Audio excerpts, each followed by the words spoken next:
미국은 무기를 팔아서 돈을 벌고 그걸 활용해서 무기를 파는 일거양득 도랑치고 까지 잡는 패가 있기 때문에 계속적으로 신공설, 침략설 이걸 얘기를 하는 거죠. 중국이 망했다고 하는 것이 아니라 한국 기업이 경쟁력의 추락이나 또는 마케팅 전략의 실패로 나온 것을 중국 시장의 문제로 덮어 씌운 그런 게 굉장히 강하죠. 미국에서는 중국이 아니고 미국입니다. 거기에는 소위 말하는 애플 효과가 있는 거예요. 전 중국의 입장에서는 한국은 광동성보다 작은 나라 이렇게 보는 거죠.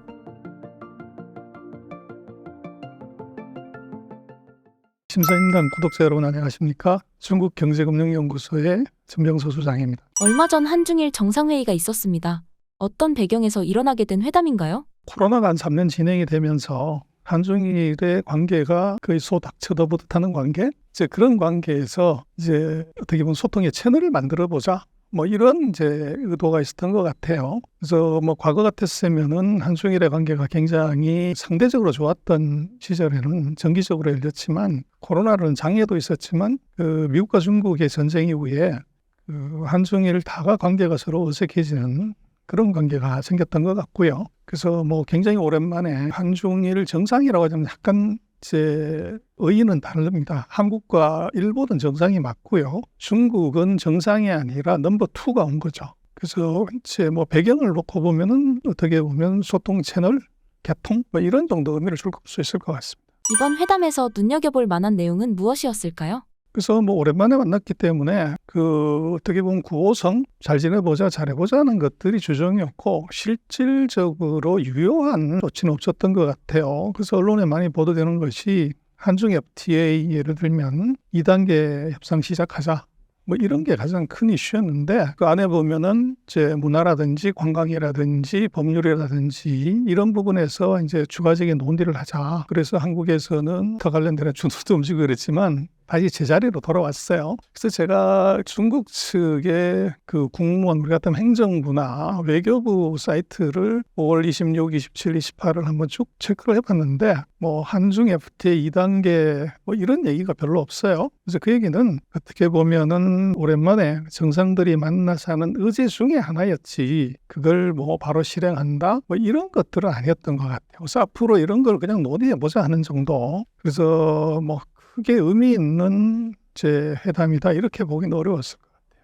미중 갈등과 더불어 세계 경제 블록화가 뚜렷해지는 경향이 보이는데요. 요즘 분위기는 어떤가요?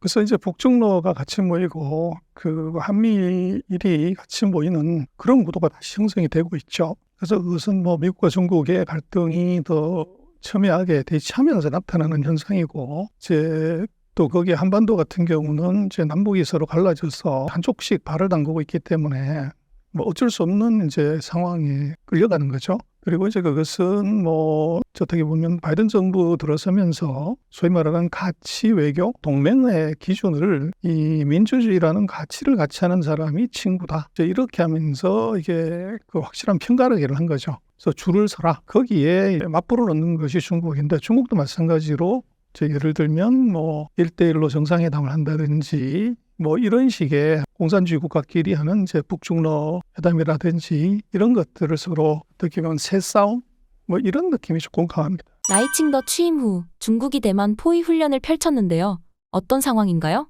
한국에도 굉장히 민감한 문제인데 우리는 조금 대만 이슈를 조금 가볍게 다루는 그런 제 경향이 있는데요.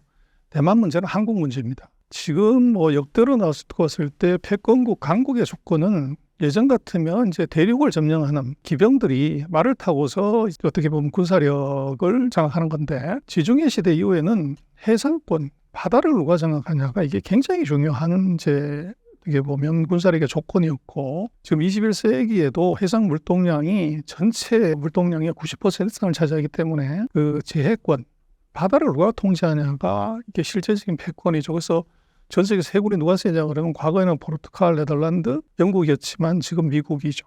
그래서 중국이 지금 경제 규모로서는 미국에 다음가는 2위지만 거기에 미국이 제1도련선, 제2도련선 하는 태평양에 있는 섬들, 일본을 기점으로 섬을 갖고서 줄을 이제 묵시적으로 그어 놓은 거죠. 그래서 그 묵시적인 선 밖으로 중국이 이제 나오지 못하게끔 막는 것이 그게 최근 이제 4, 50년간의 미국의 전략이었고 또 중국 같은 경우는 이제 해상권을 이제 장악하지 못하면 유사시에 물동량이 그게 에너지든 뭐 상품이든 뭐든 간에 다 스톱될 수 있는 위험이 있죠. 그래서 태평양으로 반드시 나가야 되는데 그 태평양으로 나가려고 하면 지금 이제 대만이 만약에 중국의 땅이다 그러면 바로 태평양으로 진출할 수 있지만 대만이 이게 미국의 동맹이고 자유민주주의 국가이기 때문에 중국이 태평양으로 진출하는 아주 중요한 창구가 되는데 그게 막혀 있는 거죠. 그런 의미에서 이제 굉장히 중요한데 또 하나 미국의 입장에서는 중국의 아시아로의 이제 확장 태평양, 인도 태평양으로 확장을 막는 것도 하나 있지만 더 중요한 게 하나 있습니다. 그게 뭐냐면 반도체입니다. 그래서 지금 세상은 이제 AI 전쟁이 벌어졌고 AI를 하려고 하면 그게 챗GPT든 뭐든 간에 반도체가 필요합니다. 그것도 최첨단 반도체가요. 반도체 하나가 6천만 원 하고 뭐 다이아몬드 더 비싸죠. 그리고 살려고 하면 6개월 이상 줄 서가지고 돈 싸들고 기다려야 되는 그런 반도체가 대만에서 생산이 됩니다. 그러다 보니까 미국은 기술은 있지만 반도체를 만들지를 못해요. 공장이 없는 거죠. 그래서 만약에 이제 지금 뭐 엔비디아든 퀄컴이든 뭐 AMD든 핸드폰이나 이제 AI에 들어가는 핵심 칩을 만드는 회사들이 설계만 하고 만드는 것은 다 대만에서 만들어주죠. 근데 유사시에 대만이 중국에 의해서 공격받아서 반도체 첨단 공장이 이제 파괴되는 사태가 벌어지면 미국은 다시 원시 시대로 돌아갑니다. 반도체 원시 시대로는 그 리스크 때문에 대만을 포기하거나 중국에 위협해서 그대로 절대 방치할 수 없는 문제가 있죠. 근데 재미난 것은 1979년에 이제 미국하고 중국이 수교하면서 더 이상 중국 대륙의 유일한 국가는 이제 사회주의 중국이다. 그렇게 하고 대만은 더 이상 국가를 안 쳐준 거죠. 근데 역시 이제 미국의 미래를 내다보는 해안, 이건 대단한 거지. 1979년에 그 미국이 미국 국내법입니다. 아주 묘한 벽을 하나 둔 그때는 아무도 신경 안 썼어요. 대만관계법이라고. 근데 그 대만관계법이 뭐냐를 보면은 아주 표현이 뭐예요. 예를 들면 중국 본토가 대만을 공격을 했을 때 미국은 그것을 원상으로 돌리는 노력을 한다. 이렇게 돼 있는데 그걸 직역을 하면은 바로 자동 개입 조항입니다. 중국이 대만을 공격하면 미군이 자동으로 개입하겠다는 이제 법을 미국 국내법으로 만들어 놓은 거죠. 그래서 이것은 누구의 동의를 받거나 이럴 필요가 전혀 없어요. 그래서 그게 지금 뭐 40년 후에 중국이 대만을 공격한다거나 했을 때 미국의 이익을 반드시 지킬 수 있는 근거를 그때 만들어 놓은 겁니다. 지금 미국이 여러 가지 얘기를 하지만 그 본심은 사실은 가장 4차 산업혁명의 핵심이 되는 반도체를 이걸 잃어버릴 수 없기 때문에 그렇고 그래서 지금 대만을 보면 타이베이, 타이중, 타이난 요 세 지역이 있는데 요 지역에다가 TSMC 공장들이 있습니다. 핵심 공장들이. 그래서 이게 만약에 파괴가 되면 문제가 되는데 전 세계 그 반도체 파운드리를 보면 대만이 69% 점유율이고요.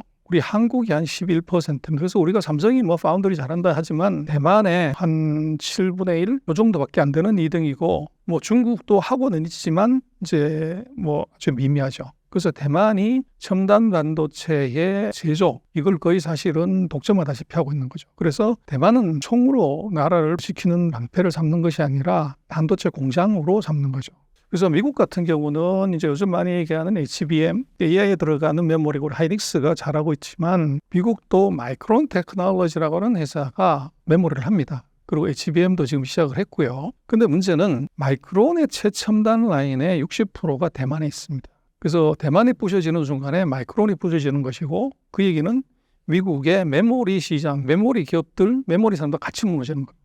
그러다 보니까 이제 대만에 대해서 미국이 다른 생각을 하는 것이고 그래서 보면 항상 나오는 얘기가 그 중국이 대만을 언제 침공한다 2026년이다 뭐 2027년이다 30년이다라는 얘기들이 최근 한 2, 3년간 거의 쏟아져 나옵니다. 그래서 이제 그냥 언론으로 접해보면 곧 전쟁이 날 것 같은 그런 상황으로 많이 인식을 하는데 이제 명확하게 봐야 되는 것은 이건 누가 이런 얘기를 예측을 했냐 그러면요. 전부 미국이 얘기한 것이지 중국이 언제 침략하겠다고 하는 것은 없어요. 그리고 이제 중국 같은 경우는 펠로시 하원 의장이 대만을 방문했다가 한국을 방문하고 돌아갔어요. 그래서 뭐 미국하고의 이제 약속이 중국은 우리가 대표다. 그래서 미국이 대만을 나라로 인정하는 것이나 거기에 이제 지도자가 방문하는 것은 허용할 수 없는 거죠.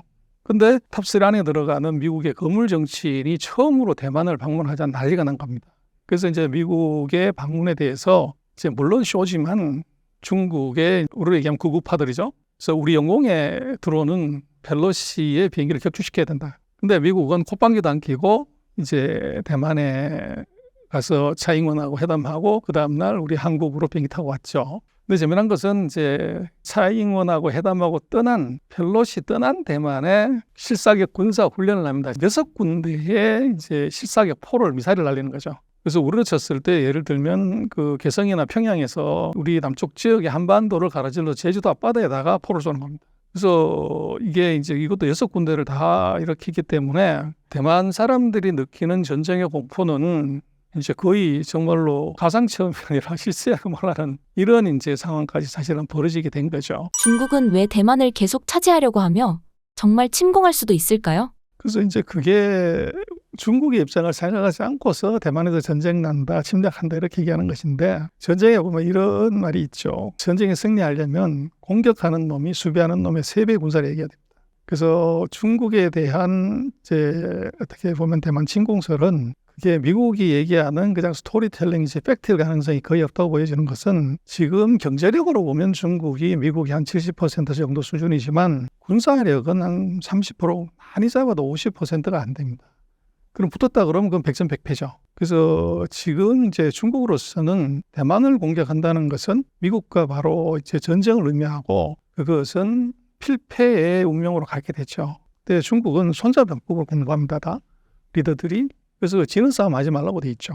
그래서 제가 볼 때는 언제 싸움을 벌리냐면 중국이 1차적으로 경제력이 미국을 넘어서야 됩니다. 그래서 그게 뭐 2035년 뭐 이 정도를 보는 것이고 그리고 군사력이 미국을 넘어서는 걸 2050년으로 보는 것 같아요. 그래서 적어도 중국의 실력으로 이제 대만을 공격하려면 2035년에서 50년은 지나야 된다.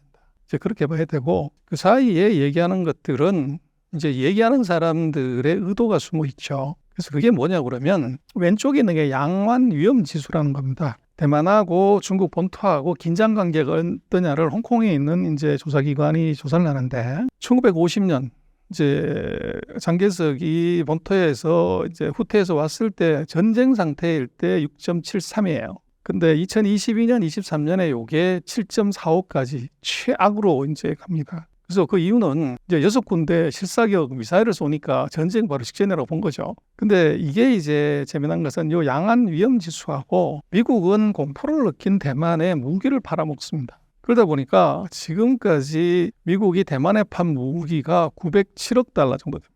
중국이 대만을 위협하는 순간에 이 긴장이 고조가 되면 무기를 사니까 이 미국은 무기를 팔아서 돈을 벌고 또 이제 대만을 얘기를 하면 중국이 절대 못 참습니다. 그래서 중국을 자극시켜서 이제 흥분하게 만드는 것, 정치적으로 이용할 수 있는 문제가 있고 그걸 활용해서 무기를 파는 일거양득 도랑치고 까지잡는 패가 있기 때문에 계속적으로 침공설, 침략설 이걸 얘기를 하는 거죠. 그러나 이제 중국을 놓고 보면 그걸 이제 예를 들면 정치인의 입장에서 놓고 보면 정치인은 뭐 여러 가지 이익이 있지만 대의를 위해서 국가적 이익을 위해서 자기 이익을 희생하는 것이 정치인이고 큰 인물의 뜻이지만 거의 역사의 정치인들은 보면 국익보다는 자기 정치의 이익이 더 중요해요.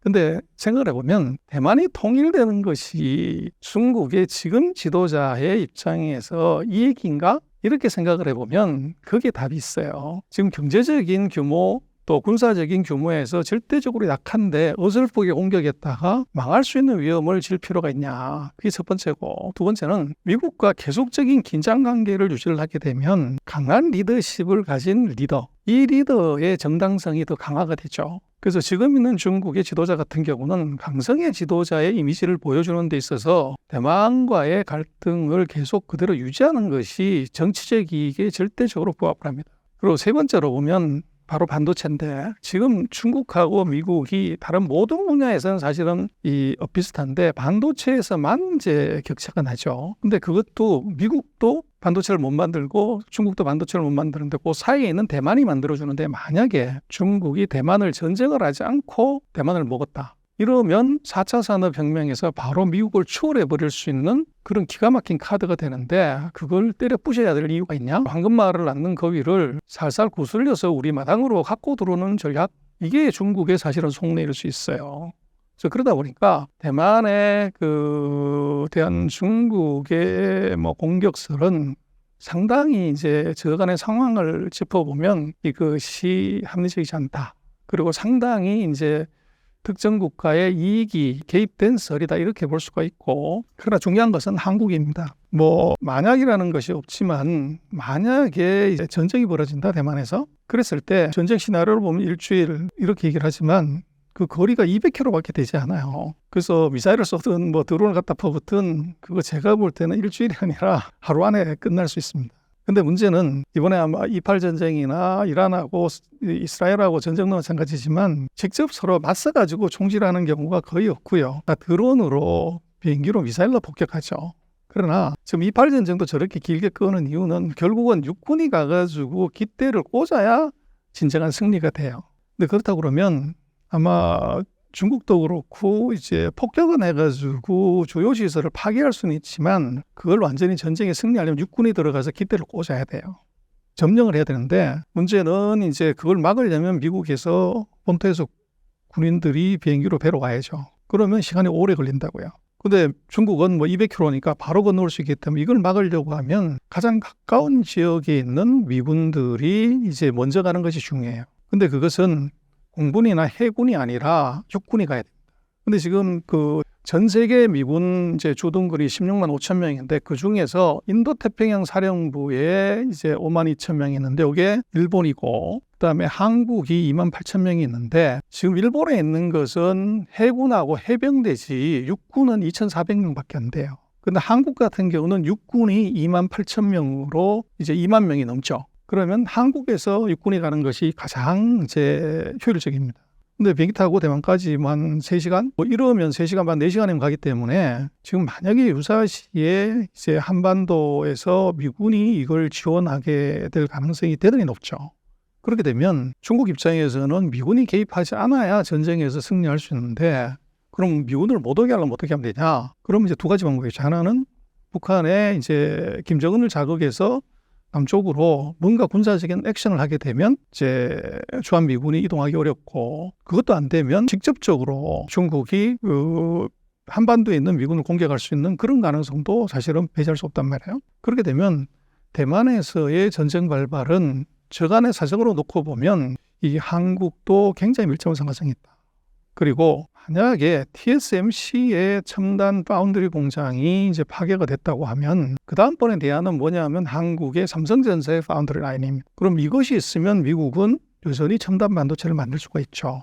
그럼 중국 입장에서는 이 미국의 어떻게 보면 첨단 산업을 더 이상 지속시킬 수 없게 하려면 한국에 있는 삼성의 최첨단 파운드리도 파괴시켜야 될 필요성이 생기죠. 그렇게 되면 이것이 북한을 이제 자극해서 북한이 화성이나 평택 쪽의 공장을 공격할 수 있게끔 하는 수를 쓰든지, 아니면 정말 극단의 상황이라면 다이렉트로 중국이 한국의 반도체 공장을 공격할 수 있는 가능성도 배제할 수가 없어요. 그래서 그렇게 놓고 보면 지금 대만 이슈는 저건 미국과 중국 둘 사이의 관계가 아니라 이제 어떻게 보면 한반도의 지정학적 또 그리고 한국과 미군의 관계, 그리고 반도체 산업에 있어서의 그 역학 구조를 놓고 보면 한국은 어쩔 수 없이 양안 관계 긴장에 우리도 빨리 들어갈 수밖에 없는 구조입니다. 그래서 이걸 우리가 이제 너무 약하게 보거나 무시해서는 안 되는 그런 아주 중요한 사안일 것 같습니다. 중국 경제가 예전 같지 않다는 이야기들이 많습니다. 왜 이런 말들이 나오고 있을까요? 첫 번째는 코로나 3년입니다. 3년 동안 봉쇄를 했기 때문에 이제 이동이 제한이 되면 경제활동이 잘 안 되는 거죠. 그게 제일 크고요. 두 번째는 그 이동이 안 되면서 이 소비활동이 부진해진 거죠. 그러다 보니까 중국은 투자가 안 되면 망하는 나라 이렇게 보시면 그건 잘못된 얘기고요. 이미 GDP의 한 50에서 60%가 소비가 GDP를 좌지우지합니다. 근데 이동이 안 됐으니까 소비를 못하는 것이고, 또 돈을 못 벌었으니까 소비를 못하는 거죠. 그러다 보니까 이제 2023년에 소비가 마이너스가 나오는 위험 상황에 처했고, 이 풀어놓기만 하면 바로 이제 이 경기가 좋아질 거라고 하는 이제 리오퍼닝의 기대감이 왜 수포로 돌아갔냐고 하면은 바로 그겁니다. 후유증. 이제 이게 있었고, 그래서 중국이 작년 7월 달부터 비쿠엔이라고 하는 중국에서 1등하는 부동산 회사가 부도가 났어요. 제가 볼 때는 중국 경기의 바닥은 작년 7월이다. 그래서 그 이후에 중국 정부가 화들짝 놀란 거죠. 그래서 8월 달 같은 경우를 보면 한 달에 정부가 경기 부양책을 20몇 개를 쏟아내요. 그래서 그 이후로 이제 금년 1, 4분기까지 지속적으로 경기 부양책을 썼고, 그래서 지금 상황은 보면 2023년 9월 달이 GDP가 4.9%, 그리고 4, 4분기가 5.2, 금년 3월이 5.3. 그래서 아마 2, 4분기도 6월이 지나야 되긴 하겠지만 5% 이상의 성장을 하는 걸로 지금 전망하는 것 같아요. 그렇게 놓고 보면 중국 경제는 그 3년간의 후유증, 그것이 2023년이었고 2024년 들어서는 이제 기대보다는 약하지만 회복 단계로 들어와 있다. 그래서 지금 중국의 경제 지표를 보면 GDP를 구성하는 이제 소비, 투자, 수출, 또 생산 이걸 놓고 보면 부동산 투자 하나를 빼놓고는 모든 지표가 다가 4월달 기준으로 다 플러스로 돌아섰어요. 그래서 중국 경제가 규제를 받았든 안 했든 간에 이 데이터를 보면 이런 현상이고, 그래서 우리는 이제 중국이 부동산 때문에 망한다는 얘기가 최근 한 2, 3년 동안 넘쳐났죠. 모든 유튜브 채널에서 중국 위기론의 중심은 다 부동산 때문에 끝났다고 그러는데 2021년에 중국에는 헝다라고 하는 1등하던 부동산에서 부도가 났어요. 그때도 중국발 서브프라임 난리를 쳤고, 작년 7월에 이 빅구엔이라는 회사가 2022년에 1등하던 회사가 부도 났을 때도 또 중국이 부동산발 위기 온다고 난리가 났었죠. 근데 문제는 지금까지도 중국의 부도 얘기는 없어요. 그 부동산 회사들은 1등하는 회사가 망했지 나머지 회사들은 멀쩡하게 그냥 있는 거죠. 그 얘기는 조금 과장이 돼 있다 이렇게 봐야 되고, 그래서 그 이유는 뭐냐면 지금 제가 사태 준비한 걸 보시면 중국은 이제 98년부터 이제 부동산이 시장화됐고요. 그래서 경기가 왔다 갔다 하는데 중국이 특이하게 이제 2020년부터 보통은 중국 경기는 부동산 경기는 한 1년 반 정도 규제를 하고 나면 바로 풀었는데 이번에는 내리 3년을 규제를 해버린 거죠. 그러다 보니까 이제 이게 충격을 크게 받았고, 또 하나가 이제 우리는 중국의 부동산이 GDP의 30%가 넘어가기 때문에 이게 이제 문제가 되면 중국 경제가 흔들린다 이런 얘기들이 언론에 유튜브에 넘쳐납니다. 근데 이거는 팩트를 체크를 안 하고 하는 얘기고요. 지금 제가 준비한 차트 보시면 2000년부터 2023년까지 GDP에서 건축하고 부동산이 차지하는 비중이 가장 높았을 때가 15%, 지금 한 12% 수준입니다. 그래서 이게 이제 왜 어떻게 보시면 되냐면 중국이 세계 공장 제조업의 나라인데 중국의 공업의 GDP에서 차지하는 비중이 한 39%가 그 정도밖에 안 돼요. 근데 부동산이 거의 그게 버금간다 이건 말도 안 되는 얘기죠. 근데 이게 왜 그런 얘기가 나오냐 그러면 이게 부동산을 하려고 하면 철강, 시멘트, 건자재 이런 게 있어야죠. 그리고 집 짓고 나면 가구, 가전, 자동차 이런 게 이제 따라오니까 이걸 다 이제 뭉치면은 30% 되죠. 근데 그렇다고 해서 가구, 가전, 자동차가 이게 집에만 쓰냐? 또 건자재가 집 짓는 데만 들어가냐? 이건 좀 다른 문제죠. 콘크리트, 시멘트 마찬가지고 철근 마찬가지고. 그래서 이게 중국의 부동산에 관한 얘기들은 조금 이제 한국에서는 과장이 돼 있다. 그리고 한국 언론에 많이 나오는 게 중국은 빈집이 1억 3천만 채가 있어가지고 그거 해소되려면 몇십 년 가도 안 된다 그런 얘기를 하는데, 그것도 이제 데이터를 체크를 안 해보고서 이제 얘기를 하는 건데요. 중국의 가구 수가 대략 한 4억 6천만 가구 정도 됩니다. 근데 도시화율이 65%거든요. 그러면 도시에 사는 사람들이 대략 한 3억 6천 가구 정도 돼요. 근데 거기서 1억 3천만 채가 빈집이다 그러면 도시 집 3채 중에 한 채가 비어야죠. 근데 그게 말이 되는 얘기냐. 근데 그거 이제 어떻게 계산했니? 그랬더니 영국의 어떤 연구원이 인터뷰하면서 이제 그렇게 얘기를 하니까 이제 영국의 유명 언론이 인용했으면 당연히 검증을 했겠지. 그래서 우리 모든 언론이 다 베낀 거죠. 그리고 그걸 이제 유튜브 채널에서 계속적으로 이제 얘기를 하다 보니까 중국은 2억 3천만 채, 부동산 GDP 30%, 그래서 부도난다. 그렇게 얘기를 하는데 아까 말씀을 드렸지만 팩트 체크하면 과장이다. 중국 위기설이 나올 때마다 항상 실업률이 대두되고 있는데요. 현재 상황은 어떤가요? 그래서 이제 청년 실업률이 문제인데요. 전체 실업률은 이제 5%대인데 과거 비해 더 높기는 해요. 그러나 청년 실업률이 한 20% 작년에 넘어가자 중국이 실업 통계를 바꿨어요. 그래서 이제 청년 실업률은 대학을 졸업하는 사람들의 숫자가 들어가요. 근데 중국이 이제 우리하고 달리 작년 6월인가 그 데이터가 20%가 나왔어요. 그래서 이제 난리가 난 거죠. 역대 최대 실업률이 나왔으니까. 근데 중국은 뭐가 다르냐면 우리하고는 달리 중국은 9월 학기예요. 그래서 9월에 입학식을 하는 거죠. 그러면 얘들이 이제 7월 달에 졸업하고 8, 9월 달에 취업을 하기 때문에 6월 달에는 아직 이제 가서 직장 다니는 애들은 취업자로 잡히지만 이제 학교 간 애들은 취업자로 안 잡히는 거죠. 그래서 이제 중국은 이거 통계를 좀 바꿔야 되겠다. 그렇게 해서 이제 취업 받냐고 안 해야고요. 구분을 하다 보니까 청년 실업률이 뭐 10몇 %도 떨어졌어요. 그러나 이것이 과거 추세보다 높은 건 틀림없는데 왜 그러냐 그러면 이제 이유는 세 가지가 분명한 것이 첫 번째는 중국이 2021년부터 부동산을 규제를 했어요. 근데 우리도 그렇습니다만은 지금 이제 MZ 세대들 같은 경우는 빠꼬조이고 기름치는 직장에서 일하기를 좀 싫어하죠. 아무래도 힘쓰는 거. 그래서 그 전화로 소위 말하는 이제 말로 얘기해서 돈 버는 이 비즈니스가 이게 비즈니스 생각하는데 그게 대표적인 게 부동산 중개업입니다. 근데 중국은 뭐 부동산이 워낙 크기 때문에 거기가 큰 이제 젊은이들의 수요처인데 이걸 3년 동안 내리 규제를 해버리니까 여기서 젊은이들의 취업이 안 되고 두 번째는 플랫폼 기업입니다. 그래서 우리도 그렇지만 예전 같으면 뭐 삼성전자 이런 데 취업하는 것이 최고라고 생각을 했는데 지금 MZ들은 플랫폼 기업 여기에 카카오니 네이버니 이제 이게 최고의 직장으로 선호를 하는데 결국은 이제 플랫폼 기업도 마찬가지로 2021년부터 반독점법을 걸어서 규제를 내리 3년을 들어간 거예요. 그러니까 플랫폼 기업들이 사람을 뽑는 것이 아니라 오히려 구조조정하고 고용을 줄여버린 거죠. 그 세 번째가 뭐냐면 중국의 1년에 대학생이요. 작년 같은 경우에 1158만 명이 졸업을 해요. 1100만 명이면 우리나라 인구의 4분의 1, 5분의 1입니다. 한내 들어가는. 그러다 보니까 중국의 입시 시장이 무지 큽니다.清华대학, 북경대학,复旦대학 이게 3대 명문대학인데 여기 들어가려면 유치원 때부터 가입을 하죠. 그러니까 중국도 가외 시장이 무지 크고 그 가외 시장에 1등하는 데가 신동방이라는 회사가 나스닥에 상장을 했을 정도입니다. 근데 중국에 무슨 문제가 있었냐니 중국이 이제 78년부터 아기를 한 명만 낳게끔 이제 사실을 한 거죠. 그래서 한 4억 명의 인구 증가를 막았다고 해요. 그래서 국가가 그런 정책을 폈는데 그건 인구 폭발이 무서웠기 때문에 그래서 한 40년간 하면서 인구를 14억에 묶었는데 문제는 학교 출산율이 2.1이 돼야 현재 인구가 그대로 유지가 되는데 이게 계속 떨어지는 거죠. 그래서 중국이 처음에는 외동딸, 외동아들은 2명 낳게 해줄게. 근데 아이를 안 낳아. 그럼 그거 상관없이 다 낳게 해줄게. 그러니까 또 애를 안 낳아. 그래서 이제 2명이 아니라 3명까지 낳게 해줄게. 그런데 애를 안 낳는 거죠. 그래서 이제 신혼부부들한테 물어보면 왜 애를 안 낳냐 그랬더니 대답이 네 같으면 낳겠냐. 첫 번째가 집값의 폭등. 두 번째가 아기들을 키우고 가외시키는 돈이 너무 많이 들어간다. 그래서 뭐 부부 합산수호독에 30-40%를 교육비 집어넣어야 되니까 못한다 이러니까 집값 내가 잡아줄게. 그래서 규제를 확 들어간 것이고 가외 하지 마.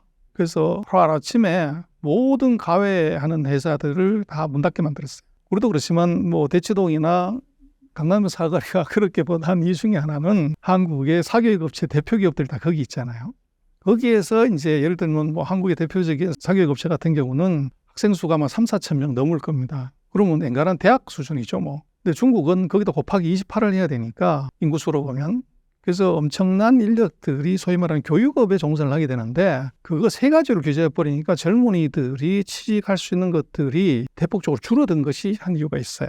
그리고 이제 또 하나 놓고 보면 중국은 거의 40년간 아기를 한 명밖에 안 낳기 때문에 우리도 그렇습니다만은 자기가 원하는 직장이 아니면 굳이 취직을 안 한다는 거죠. 그래서 취직을 안 하면은 아마 예전에 부모들 같았으면 왜 취직을 안 하냐, 왜 회사를 때려치우냐, 뭐 난리를 치는데 중국에 이제 40년도 애를 한 명밖에 안 낳았다는 것은 이 친구들은 뒷주머니에 지갑이 6개가 더 있어요. 그래서 할아버지, 할머니, 외할아버지, 할머니, 엄마, 아빠 6명의 어른이 카드 한 장씩 주면 돈 안 벌어도 되는 거죠. 그러다 보니까 자기가 원하는 직장이 아니면 소위 말하는 비자발적 실업자들이 굉장히 많이 늘었다는 겁니다. 특히 이제 코로나 영향 때문에. 그래서 그런 한 서너 가지 요인들이 청년 실업을 높이는 것이 이제 있었고, 그러나 전반적으로는 하여간에 전반적인 경기가 나빴기 때문에 그렇고, 이제 금년 들어서 GDP 성장률 5%대를 가게 되면 중국의 GDP 성장률을 보면 1%당 한 240만 명 정도를 고용을 해요. 그러면 금년도에는 한 1000만 명을 좀 넘는 그런 고용이 이제 경제 성장에 따라서 이루어지는 거죠. 그래서 아마 고용의 회복은 아마도 하반기 넘어가면 훨씬 더 지금보다는 빠른 속도로 개선될 것 같다. 그렇게 볼 수 있습니다. 코로나 이후 약 3년 동안 중국 위기는 잠시 조정일 뿐 성장 동력은 계속 유지되고 있는 건가요? 그래서 그걸 잘 봐야 되는 게 한국의 삼성이 핸드폰 적고 나왔어요. 현대차 자동차 적고 나왔어요. 카페벤의 카페 프랜차이즈 적고 나왔어요. 설화수 후 화장품 회사 적고 나왔고, 뭐 이제 우리가 생각했던 유망 산업들이 다 문 닫고 나오는 거를 봤기 때문에 중국이 망해서 저렇다. 그게 논리적으로 맞아요. 근데 문제는 세계에서 1등하는 탑 레벨의 기업들은 중국에서 어떤 패턴을 보이냐. 또 미국과 중국이 서로 싸우고 있는데 서로 싸우고 있는 미국 기업들은 중국에서 어떤 패턴을 보이냐를 보고서 정확하게 냉정하게 판단을 해야 돼요. 그래서 세계에서 1등하는 전기차 회사가 테슬라인데 테슬라는 상하이에 100만 대 규모의 전 세계에서 제일 큰 전기차 공장을 졌어요. 그리고 그 공장을 뺀다는 얘기가 없어. 그리고 자동차는 누가 만들었습니까? 포드가 만들었거든요. 포드나 GM이 중국에서 철수한다는 얘기 들어보셨습니까? 그리고 맥도날드, 햄버거 회사 세계에서 제일 큰 거 철수한다는 얘기가 없어요. 스벅, 중국에서 계속적으로 늘려요. 롯데마트, 이마트 중국에서 철수했지만 미국의 월마트는 중국에서 문 닫고 나온다는 얘기가 없어요. 미국의 에스테로데 같은 경우는 화장품 거기서 철수한다는 얘기가 없어요. 그럼 이거 어떻게 봐야 되냐? 그래서 이게 중국이 망했다고 하는 것이 아니라 한국 기업이 경쟁력의 추락이나 또는 마케팅 전략의 실패로 나온 그거를 이제 중국 시장의 문제로 덮어 씌운 그런 게 굉장히 강하죠. 그래서 그거를 한국 기업의 상황을 보지 말고 미국 상황을 보면 어떻게 되냐? 그러면 또 다르게 생각을 하면 벤츠, 아우디, BMW, 토요타, 닛산 얘들은 문 닫고 나왔냐? 멀쩡하게 그냥 장사하고 있다는 거죠. 그래서 그게 이제 우리로서는 어떻게 보면 이제 중국에 관한 얘기들을 중국이 우리한테 했던 무례함, 오만함, 거만함 이런 것의 연장선상에서 분노의 눈으로 보다 보니까 네거티브만 보고 실패한 것만 뽑아내서 보는 그런 경향이 있는데 제가 볼 때는 우리가 중국을 보는 관점은 탈중국이라는 것에 있어서 정의를 명확하게 하게 돼요. 우리가 경쟁력이 없는 탈제조는 맞아요. 근데 탈시장도 해야 되냐? 시장은 그렇지 않다는 겁니다. 근데 무슨 얘기냐면 전 세계에서 벤츠를 작년에 누가 제일 많이 샀냐? 중국이 전 세계 벤츠 판매량의 38%를 샀어요. 그래서 세계 최대가 되는 거죠. 그래서 벤츠의 원래 오리지널인 고향인 독일이 한 10%밖에 안 되는데 세계 최대의 벤츠 구매자가 중국이고 작년에 에루샤 전 세계 명품의 38%를 중국이 샀어요. 그거 어떻게 해석해야 되냐는 거죠. 그래서 그게 이제 우리의 이제 오해가 뭐냐면 인당 소득이 13,000달러인 가난한 나라 이렇게 생각을 하지만 14억의 인구에서 14억의 인구의 평균인 7억 등 하는 사람의 소득이 13,000달러예요. 그러면 상위 5천만 등 우리나라 인구하고 똑같은 5천만 등 조금 더 넓혀서 1억 등 하는 사람 소득이 얼마냐? 그 사람들의 소득은 미국보다 더 높아요. 그런데 7억 등보다 더 위에 있는 상위 1억 등 안에 있는 사람은 한국에 올 이유가 있을까요? 그래서 우리가 보고 있는 이제 중국인 또는 중국의 소비 이것들은 우리 기준으로 해석을 하면 안 된다. 조금 객관적으로 보고 이게 미국 기준으로 한번 판단을 하면 우리가 뭐를 과장하고 있는지를 정확하게 볼 수가 있죠. 그래서 그것들이 지금 거의 모든 이제 채널이나 데이터에서 한 번 얘기를 한 거를 계속 서로가 베껴가지고 얘기를 하다 보니까 이게 점점 과장이 되는 그런 현상들이 지금 나타나고 있는 거죠. 미국은 계속해서 사활을 걸고 중국과 무역 전쟁을 벌이고 있습니다. 얼마나 중국이 위협적이길래 미국이 이렇게까지 하는 걸까요? 2009년에 오바마 대통령이 피버트 에이시아라는 구호를 내걸고 중동에서 이제 유럽에서 군사 뭐 이런 거 빼가지고 아시아에 집중하겠다. 근데 그것에 피버트 에이시아가 아니라 사실은 피버트 차이나입니다. 중국의 골기를 막겠다. 미국을 100이라고 그랬을 때 2010년까지 세계 넘버 원이었던 일본의 GDP 비중이고 노란 색깔이 이게 중국의 GDP 비중입니다. 중국은 2010년에 1985년에 일본이 이제 45% 미국 GDP의 40%를 넘어갔는데 2010년에 중국이 미국 GDP의 40%를 넘어갔어요. 그래서 오바마 대통령이 이제 중국 견제를 막으려고 했던 거죠. 근데 2009년 이후로 지금 최근 15년간을 놓고 보면 미국의 피버트 에이시아 전략은 어떻게 됐냐. 성과 평가를 한번 해보면은 전 세계 GDP에서 중국의 비중을 보면 2009년부터 2014년까지 2009년에 전 세계 중국의 비중이 8%였는데요. 지금 17%에서 11%더 높아졌어요. 자초시킨 게 아니라는 거죠. 그리고 코로나가 물론 3년간 있었지만 그때 전체적인 비중은 떨어졌지만 15년간을 놓고 보면 무지 높아졌고 그러나 또 성장률을 보면 GDP 성장률이 중국이 세계 평균이나 미국 평균보다 최근 15년 동안 낮았던 적이 없습니다. 그리고 경상수지를 보면 노란 색깔이 미국의 경상수지 적자고 위에 파란 색깔이 중국의 경상수지 흑자입니다. 보시면 미국은 경상수지 적자가 계속적으로 늘어났고 중국은 꾸준히 늘고 있는 상태죠. 그래서 누계로 보면은 2009년 이후로 미국은 8조 달러 가까운 적자가 났고 중국은 3조 5천억 달러의 흑자를 냈어요. 그러면 이제 중국을 과연 자초시켰냐? 그게 아니라 오히려 미국이 이제 덫에 빠져드는 그런 현상이 나타난 거죠. 그래서 미국 입장에서는 중국을 이걸 절대 가만둘 수 없는, 그대로 좌시할 수 없는 상태에 왔다는 겁니다. 그래서 최근 15년간의 노력이, 우리는 이제 미국이 우리 중요한 우방이고 동맹이고 혈맹이기 때문에 미중의 전쟁을 트럼프하고 바이든의 완승, 시진핑의 완패로 그렇게 해석을 하고 싶지만 팩트를 체크해 보면 15년간의 미국의 대중국 자초 전략은 실패다. 근데 그것이 팩트인데 우리는 이제 미국의 입장에서, 미국 정치의 입장에서 중국이 자초됐다. 그렇게 자꾸 얘기를 하는 거죠. 그러나 중국이 자초된 것이 아니라 오히려 그 보복의 역설, 제재의 역설, 정말 제재를 해서 급소를 찔러서 숨통을 끊으면은 이것은 대성공인데, 급소를 못 찌르고 엉뚱한 데를 계속 찔르면은 이게 내성만 길러지고 대항력만 길러지는 현상이 나타난 거죠. 지금 중국과 미국의 관계는 바로 그거로 보입니다. 미국이 가장 적극적으로 사용하고 있는 카드가 관세를 높이는 것 같습니다. 관세를 올리면 정말 중국이 꺾일까요? 안 됩니다. 그래서 그건 이미 트럼프 4년 동안 무역 전쟁을 했지만 실패한 거죠. 그래서 트럼프의 완성, 시진핑의 완패라고 우리는 인지를 하지만 결과는 미국 국민들이 판정한 거죠. 트럼프가 왜 재선에 실패했냐면 대중국 정책에 실패했기 때문에 그렇습니다.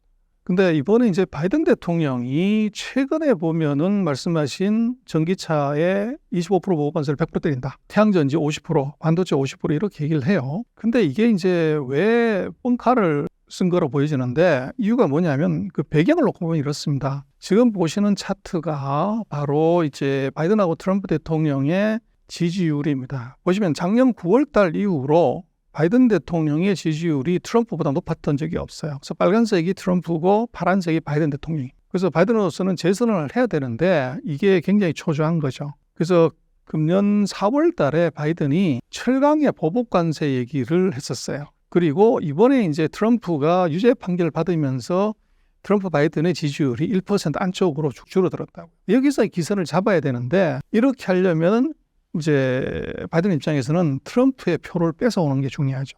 근데 바이든 대통령은 취임하면서 지금까지 4월 달까지 보복 관세, 통상, 무역을 입에 올린 적이 없어. 오로지 반도체 기술 봉쇄만 얘기했어. 왜 그러냐면 보복 관세, 무역은 트럼프의 전매 특허지 그 차별화를 하려고 그 얘기를 안 했단 말이에요. 근데 4월 달부터 왜 얘기를 하냐면 지지율이 거의 붙어 있는 상태인데 이걸 뚫고 올라가려면 트럼프의 표를 뺏어와야죠. 근데 트럼프가 썼던 방법이 바로 보복 관세, 관세를 올리는 건데 이거 선수를 사실은 친 겁니다. 그래서 이 지지율 격차를 이제 탈피를 하려고 했던 것이 가장 중요한데, 근데 문제는 이게 지지율 격차가 이 관세로서 가능하냐는데 그게 뻥이라는 겁니다. 이유는 뭐냐면 첫 번째, 전기차에 100% 보복관세를 때리는데 이거 엄청난 거죠. 태양광에 50% 때린다, 반도체 이런 거 수출하지 말라는 얘기인데, 문제는 예를 들어서 중국의 대표적인 전기차 회사가 비아디인데 비아디는 미국으로 수출하는 자동차 한 대도 없어요. 중국이 미국으로 전기차를 수출하는 게 거의 없어요. 유럽으로 주로 하지.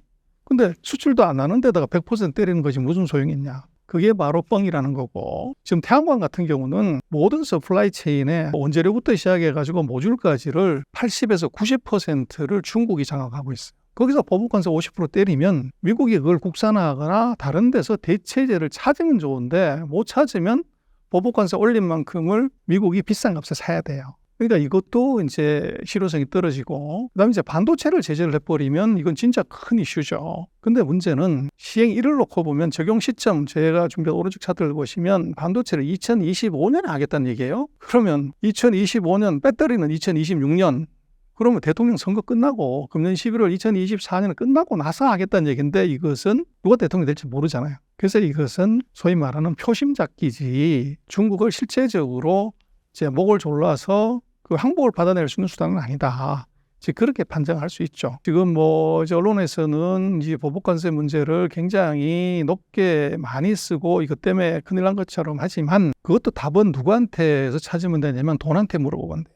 그래서 지금 배터리, 전기차, 태양광 이거를 이제 세계에서 1등하는 회사가 중국인데, 중국의 비아디, 그다음에 배터리에서 1등하는 CATL, 그리고 태양광에서 1등하는 롱지, 이 세 개에서 주가가 그럼 50%, 100% 보복관세 때는 주가 폭락해야죠. 근데 이들 회사 주가는 최근 한 달간 별 변화가 없어요. 그 얘기는 아까 말씀드린 것처럼 바이든의 관세 폭탄의 실상을 정확하게 체크해보면 중국에 큰 영향이 없다는 거예요. 그걸 돈이 정확하게 반영하고 있는 거죠. 반도체와 첨단 기술도 미중 무역 전쟁의 핵심인 것 같은데요. 어떤 상황인가요? 미국이 첨단 산업에서 대중 견제 정책은 반도체법, 칩스법, 그다음에 이제 엔티티 리스트라고 하는 무역 통제, 그다음에 IRA, 미래 산업인 에너지 인프라에 보조금 주는 거 요건데 지금 제일 중요한 게 이제 반도체하고 통신입니다. 그래서 우리 삼성전자 같은 회사가 하웨이고 하웨이의 통신 장비를 만드는 데 필요한 반도체를 만들어주는 회사가 중신국제라는 회사입니다.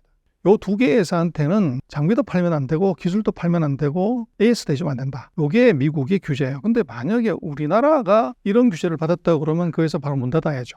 2021년부터 이제 내리 3년째 이걸 받았는데 이 답을 보시면 이렇게 돼 있어요. 중국이 그러면 그 장비 생산이 장비 공급이 안 되고 재료 공급이 안 되면 문을 닫아야 되는데 중국의 반도체 이건 생산 수량 기준입니다.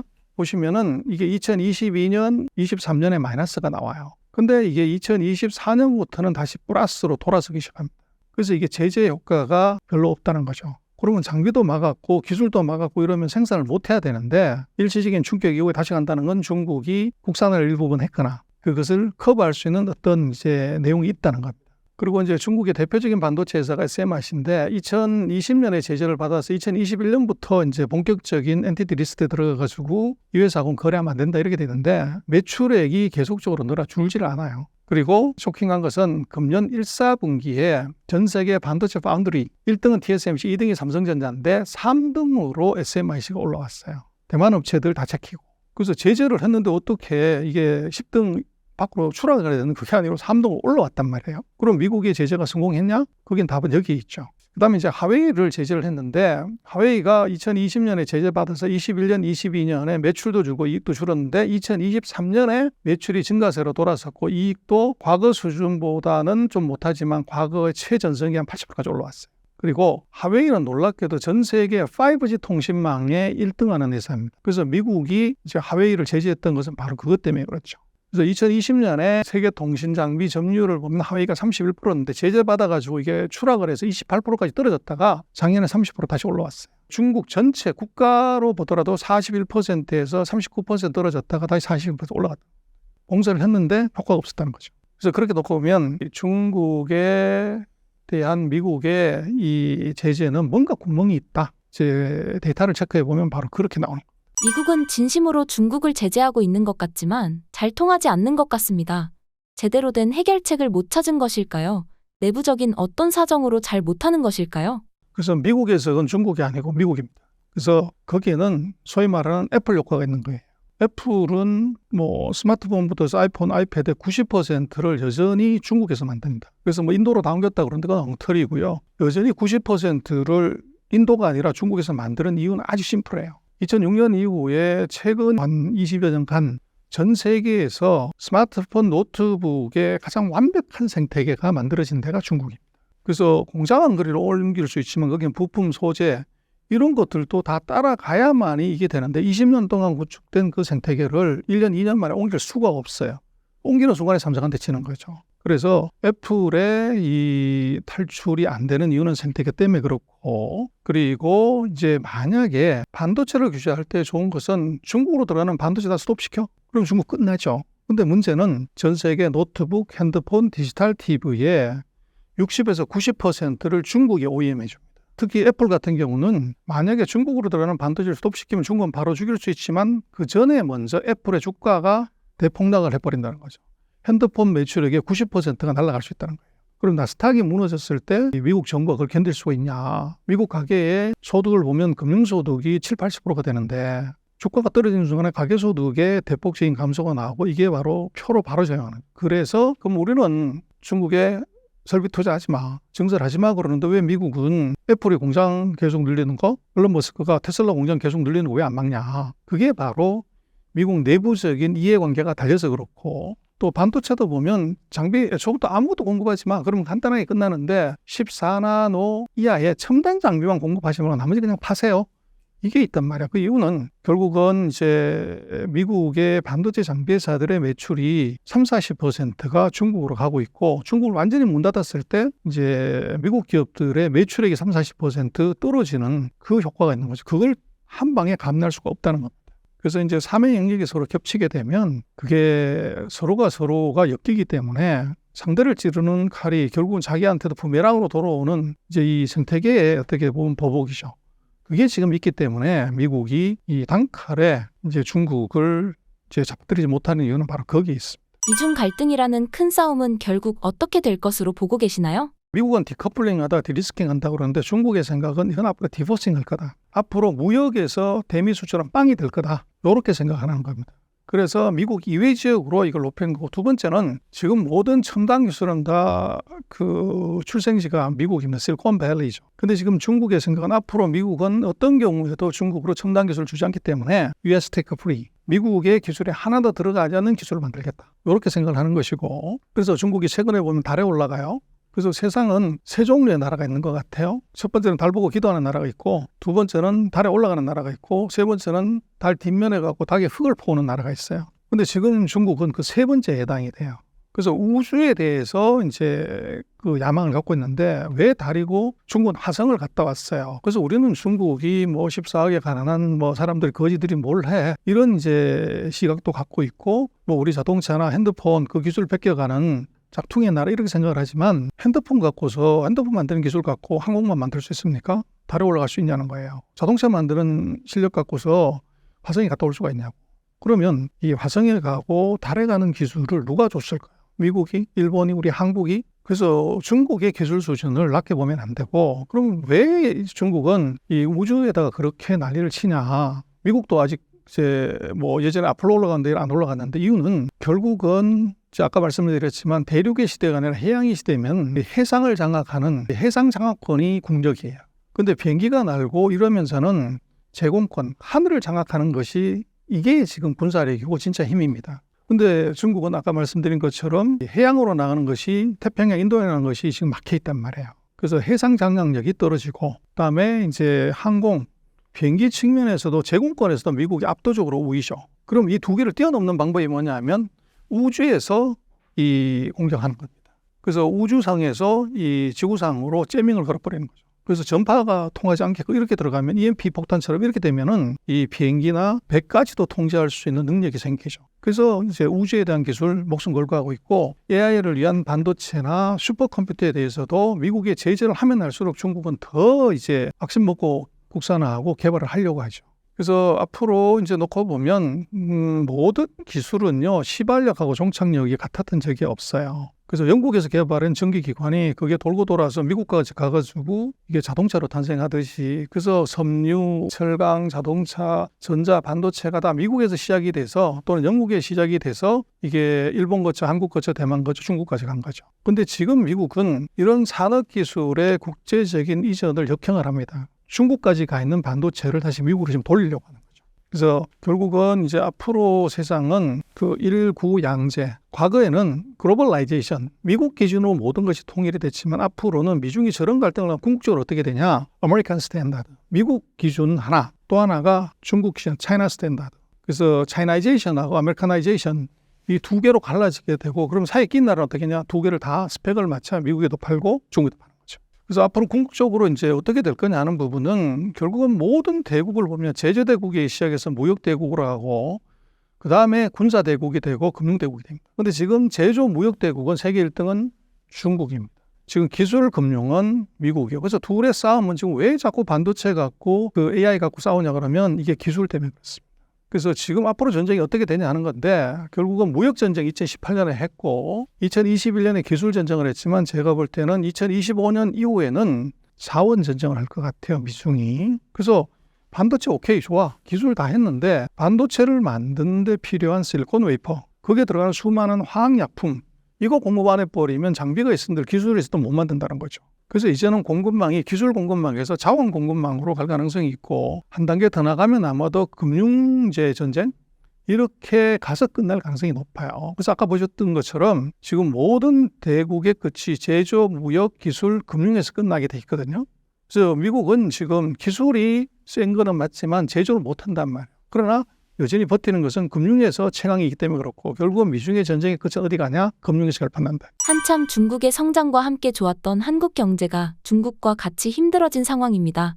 이런 혼란 속에서 현재 한국 경제는 어떤 상황인가요? 이번에 정상회담 하는데 왜 시진핑이 안 나오고 총리가 왔냐? 우리나라의 GDP가 중국의 몇 %냐를 보면 우리가 92년에 수교를 했는데 그때 보면 94년에 우리나라 GDP가 중국 GDP의 83%였어요. 그래서 우리가 인구가 5천만이요. 중국이 14억이니까 우리가 인구가 28분의 1밖에 안 되고 국토 면적은 거의 100분의 1밖에 안 돼요. 그런 나라가 경제 규모는 중국의 80%니까 그때 중국이 우리한테 사장님, 따거, 큰형님 이렇게 불렀던 거죠. 그래서 중국의 18개 성의 GDP를 다 합쳐야 94년에 우리나라 한 개 GDP하고 같은 수준이었어요. 그러니까 우리가 대접받고 그 힘을 썼던 거죠. 그런데 2022년에 오게 되면 우리나라 전체 GDP가 중국의 광동성 한 개 GDP보다 작아졌어요. 여기에 답이 있습니다. 왜 중국이 한국에 대해서 무시하고 어떻게 보면 거만하게 구냐 그러면 바로 이겁니다.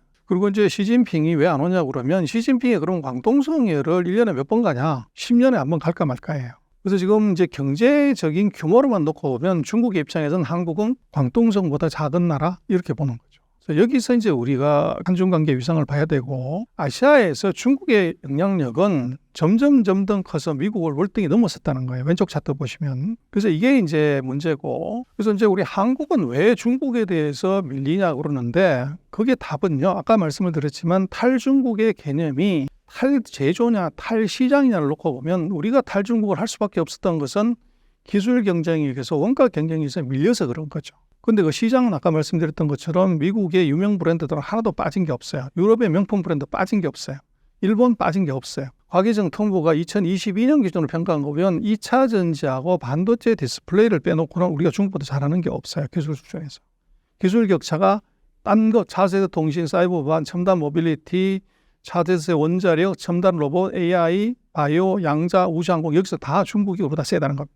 그리고 우리로 보면 지금 기존 제조업에서 철강, 배터리, 태양광 판넬, 폴리실리콘, 히토류, 전기차, 스마트폰, 자동차, 조선, 에틸렌 여기서 우리가 중국보다 잘하는 게 하나도 없어요. 오로지 반도체 하나만 우리가 중국보다 높은 거죠. 그래서 우리가 왜 중국이 뭐 이제 슬로우 다운 하니까 우리도 같이 가냐 그게 아니고 중국이 슬로우 다운 했다고 하지만 세계 평균 성장률이나 미국 성장률보다 낮았던 적이 없어요. 근데 우리가 중국에서 계속 퇴출하는 것은 중국이 나쁜 영향도 분명히 있지만 그보다 더 근본적인 것은 한국의 지금 경쟁력, 기술력이 문제라는 거죠. 중국에 세계적으로 잘 나가는 첨단 기업이 많은 반면에 한국은 상대적으로 뒤처지고 있는 느낌입니다. 어떤 상황인가요? 그래서 결국은요. 누가 기업을 운영하냐, 누가 일을 하냐 사람이죠. 맨파워를 봐야 되는데 지금 중국이 1990년 이후로 대졸자 수가 몇 명이냐면 1억 5천만 명입니다. 우리나라의 인구의 3배가 되는 이제 대졸자가 있고 우리는 그 사이에 1900만 명 대학 나왔고요. 그래서 연간으로 보더라도 이제 중국이 1년에 1158만 명 졸업하는데 우리가 65만 명 전문대까지 합쳐서 그래서 우리 18배 되는 대졸자가 나와요. 그래서 여기서 이제 그 차이가 있고 두 번째 보시면 그럼 이제 대학의 경쟁력은 결국은 이제 R&D하고 투자를 해야 되는데 그 중국 교육부하고 낸 자료를 2023년에 보면 우리 뭐 대학 중에서 가장 좋은 대학 예산을 많이 쓰는 대학이 서울대학인데 서울대학의 2023년의 예산이 중국의 대학 순으로 보면 51위예요. 중국의 50등 하는 회사 예산이 우리 서울대학보다 예산이 더 크다는 거예요. 그리고 중국에서 1등 하는 대학清华대학의 예산은 우리 서울대학의 7.6배를 씁니다. 그래서 결국은 인재를 양성하고 거기에 투자하는 것이 이게 이제 이렇게 차이 나는 것이 결국은 기업의 경쟁력에 그대로 영향을 받는 거죠. 그래서 이제 우리로 놓고 보면요. 왜 우리가 중국 망했다고 이렇게 자꾸 얘기를 하냐면 우리나라 성장률이 계속 떨어지는 거예요. IMF가 4월 달에 만든 걸 보면 그 파란 색깔이 중국이고 회색 색깔이 우리 한국인데 2001년 이후로 우리가 중국보다도 높은 성장을 한 번도 한 적이 없어요. 이게 문제가 되는 거죠. 그래서 이게 중국이 망한 것이 아니라 한국이 지금 잠수를 탄 거죠. 그리고 이제 우리로서는 최근에 보면은 뭐 이제 증시가 저평가돼 있다. 또 외국인들이 계속 팔고 나간다. 그래서 이제 정부가 밸류업 전략을 써야 되는데 배당도 많이 하고 뭐 이게 IR도 잘하고 공시도 제대로 하고 뭐 이렇게 한다고 그러는데 정말 이제 한국이 배당을 안 해가지고 공시를 안 해가지고 외국인이 떠날까요? 근데 답은 그게 아니고 제가 볼 때는 밸류업이 아니라 크로스업을 해야 됩니다. 이걸 못하면 안 되는 것이 결국은 무슨 얘기냐면 물하고 돈은요 서로 반대로 가요. 물은 높은 데서 낮은 데로 흐르는데 돈은 낮은 데서 높은 데로 흐른다고. 성장률이 낮은 데서 높은 데로, 배당이 낮은 데서 높은 데로, 금리가 낮은 데서 높은 데로 가는데 2002년 이후로 세계 평균 성장률하고 우리 성장률을 보면 2010년, 2020년 요 좀 특수한 상황이 있는 걸 빼놓고는 우리가 세계 평균 성장률을 따라간 적이 없어요. 얘기는 무슨 얘기냐면 외국 투자가들 입장에서는 세계 평균을 못 따라가는 한국 시장에서 거기서 돈 빼가지고 세계 평균보다 더 높은데 투자하는 것이 맞죠. 그게 돈의 속성이고. 그래서 왜 한국에서 우리가 밸류업 이렇게 노력하고 있는데도 계속 파냐? 답은 우리가 지금 그로스업을 안 하고서 밸류업만 해봤자 그것을 배당 많이 주면 그것만 먹고 도망간다는 거죠. 그래서 이게 이제 우리로서는 문제고, 그래서 뭐 어떻게 할 거냐는 문제는 이제 우리로 봐서는 큰 놈을 봐서 지금 공격해야 되는데 지금 큰 기회가 사실 온 것이 뭐냐면 지금 주식시장에서도 끝날 것 같은데도 계속 가는 것이 엔비디아 주가입니다. 고평가 끝났다고 그러는데 10배 올라가고 20배 올라가는데 계속 올라가는 거죠. 근데 왜 그러니? 그랬더니 바로 AI 때문에. 그리고 한국도 보면 삼성전자는 제자리인데 하이닉스는 계속 올라가는 거죠. 그래서 하이닉스에다가 이제 TC 본드 파는 이제 회사 같은 경우도 보면은 한미반도체도 주가가 계속 사상 최고치를 갱신을 해요. 근데 그 결국 이유는 뭐냐면 큰 게 왔다는 거죠. 그게 뭐냐면 앞으로 세상은 이제 AI라고 하는데 AI는 결국은 사람이 만든 인공신입니다. 근데 그 AI를 어떻게 만드냐면 빅데이터에서 IP를 뽑아서 만드는 거죠. 그래서 빅데이터가 누가 더 크다는 건데 빅데이터는 중국이 제일 큽니다. 근데 중국은 반도체가 없어가지고 빅데이터를 뽑아 IP를 못 만들어요. 그래서 IP를 만들고 AI를 만들고 로봇 기술은 미국이 최고인데 빅데이터는 중국이 최고고. 근데 문제는 빅데이터 다 좋은데 빅데이터로 어떻게 만드냐 그럴 때 그게 바로 우리 핸드폰, 노트북, VR, AR, 전기차에서 만드는 거죠. 근데 이거는 이 세계에서 1등이 중국입니다.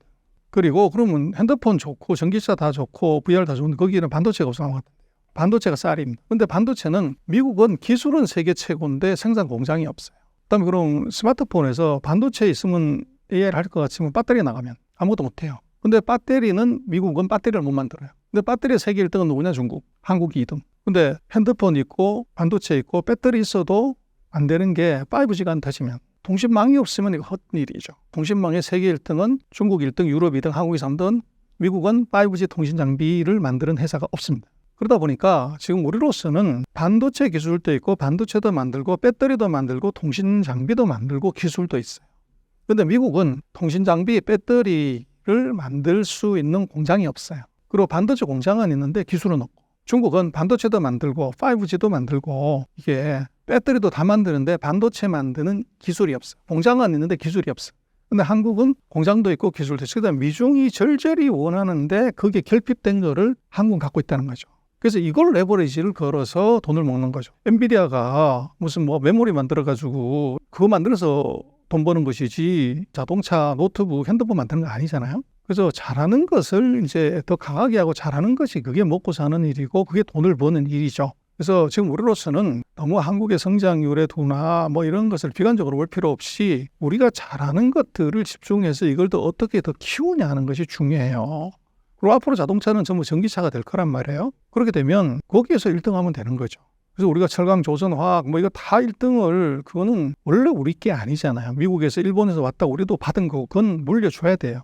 그럼 새로운 것에서 1등을 하면 되는 것인데 그걸 하려면은 고급의 인력이 있어야 됩니다. 근데 최근에 보면 한국에서도 이제 국민의 의료복지, 보건 이거 중요해요. 노령화, 고령화 되기 때문에. 근데 이번에 의대 정원을 1,500명이나 늘렸단 말이에요. 그래서 잘하는 일일 수도 있지만 또 하나 한국의 반도체 산업의 경쟁력으로 굉장히 치명적일 수 있어요. 그래서 반도체 공학과가 가야 될 친구들이 전부 의대로 가버리게 되면 4년 뒤에 반도체에 써야 될 엔지니어들의 결핍이 나오는 거죠. 그렇게 되면 우리의 이제 어떻게 보면 핵심 경쟁력에 영향을 줄 수 있는 것이 있고 어쨌거나 우리로서는 이제 잘 해야 되는 것 하나는 지금 세계적으로 경쟁력을 갖고 있는 반도체, 배터리, 통신 인프라를 이걸 잘하는 걸 계속 밀어야지 지금 못하는 걸 개발해서 할 때는 아니에요. 그래서 우리가 큰 강점이 있고 그러나 하나 중요한 것은 배터리, 반도체, 통신 장비 다 좋은데 이걸 만들려고 하면 히토리가 있어야 됩니다. 실리콘이나 게르마늄이나 뭐 이런 게 있어야 되는데 이거는 중국이 전 세계 시장의 60, 70%를 과점해요. 그래서 앞으로 우리는 중국에서 적자나는 거 두려워할 필요 없습니다. 거기서 적자난 거 미국에서 벌면 되고 유럽에서 팔면 되죠. 근데 문제는 우리가 미국에 흑자를 내는 것의 많은 비중은 반도체하고 전기차, 배터리에서 내는데 이것의 원자재 40에서 80%를 중국에서 갖고 온다는 얘기예요. 그래서 이제는 우리가 중국을 중국이라고 부르지 말고 중동으로 불러라. 중국은 우리의 원자재 공급국으로서 중요해졌고 생산 공장으로서는 지금 의미가 없단 말이고 다 공장 뺐으니까. 그러나 유럽이나 다른 나라에 팔기 위한 원자재 조달국으로서 중국의 중요성은 과거보다 훨씬 더 커졌어요. 만약에 중국이 우리한테 반도체에 들어가는 소재, 배터리에 들어가는 소재를 안 판다 그러면 우리가 미국으로 반도체, 배터리, 전기차를 못 팔게 되면 대미 흑자도 그것이 훅 내려앉을 수밖에 없는 그런 구조예요. 그래서 우리로서는 이 우리의 중요한 우방인 미국과 좋은 관계를 유지를 하고 또 경제 능력, 기술력을 잘 하는 것도 중요하지만 여기서 우리가 제대로 하고 실익을 챙기려고 하면 중국으로부터의 원자재 수급을 이것을 제대로 못하면 이게 큰 문제가 생기죠. 그리고 한국의 이제 결국은 뭐 외교 관계, 한미 관계, 한중 관계는 제가 볼 때는 그 수명이 어디까지 가냐? 그것은 우리나라 반도체 수명과 똑같이 갑니다. 우리나라의 반도체에서 더 이상 미국이 국산을 해서 3나노, 2나노, 1나노 국산을 하는 순간에 한국은 별 의미가 없어지게 되는 상황이 벌어지고 중국 마찬가지로 한국과 협력하고 뭔가 잘해보자고 하는 것은 자기네가 갖지 못한 반도체 때문에 그렇지 철강화학, 조선, 기계, 자동차 이미 한국보다 잘한단 말이에요.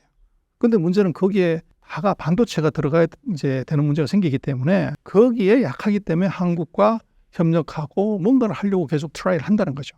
근데 만약에 중국이 5년이 되든 10년이 되든 반도체 국산을 이뤘다? 그러는 순간에 중국은 한국을 더 이상 볼 필요가 없는 거죠. 그래서 한국의 위치가 개털이 될 수 있는 위험이 있습니다. 그래서 우리로서는 제가 볼 때는 한중 관계, 한미 관계를 우리가 어떻게 보면 우리를 지켜주는 유일한 그 방패가 사실은 최종 병기 활은 반도체가 맞습니다. 그래서 반도체에 대한 우리 경쟁력을 국가적인 차원에서 이것을 계속적으로 유지를 못하면 외교 관계가 끝장이 날 위험이 있어요.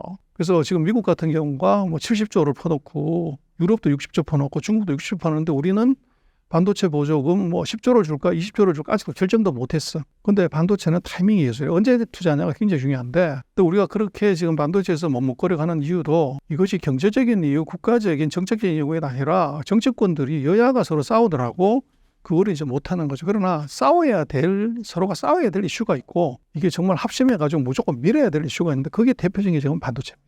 지금 반도체에서 우리가 지원하는 것을 머뭇거리거나 미루어가지고 미국이나 중국, 유럽에 따라잡히는 순간에 정치고 외교고 다 끝장이 날 수 있는 리스크가 우리한테 있습니다. 지금은 우리가 한국의 삼성이 하이닉스가 너무 잘하고 있지만 근데 이제는 상대가 미국, 일본, 대만의 기업에서 이제는 그 뒤편에 거대한 좀 국가가 뒤로 같이 들어온 국가 대항전으로 이게 전세가 판대가 바뀌었다고요.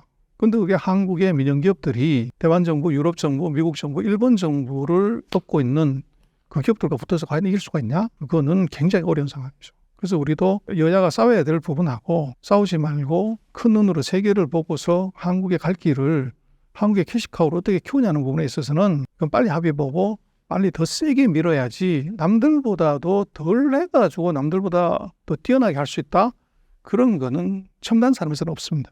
더 많이 집어넣고 더 많이 노력하고 더 집중을 해야 가능한 것인데 지금 우리로서는 그게 굉장히 심각한 문제죠.